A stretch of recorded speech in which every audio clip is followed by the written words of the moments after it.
The pawn sounds like it is the humblest of chess pieces, but it is really one of the most powerful. When working together, pawns are the soul of chess. Pawns have a few strange rules, so make sure to pay attention.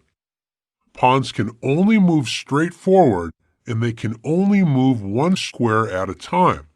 However, if it is their first move of the game, they can choose to move 2 squares forward if there is nobody blocking them, as pawns cannot jump over other pieces. Remember, the pawn can choose to advance 1 or 2 squares only on the first move. On all other moves, the pawn advances 1 square. Pawns are also the only piece in chess that cannot move backwards. One other thing that makes them strange is that while they cannot move straight forward, pawns can only capture diagonally, and they can only capture 1 square away diagonally even if it is their first turn. We will explain capturing in one of the next lessons. Let's see some pawn moves.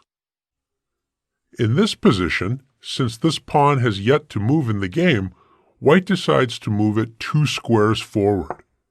Black, on the other hand, only advances this pawn 1 square. Remember, even though you can move your pawn 2 squares on its first move, you're not forced to do so.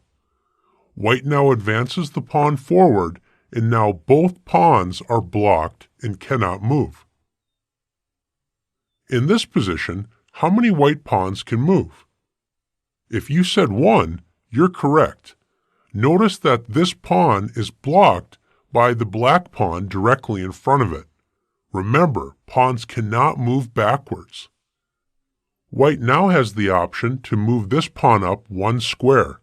Notice this pawn cannot move 2 squares forward because the black pawn blocks it.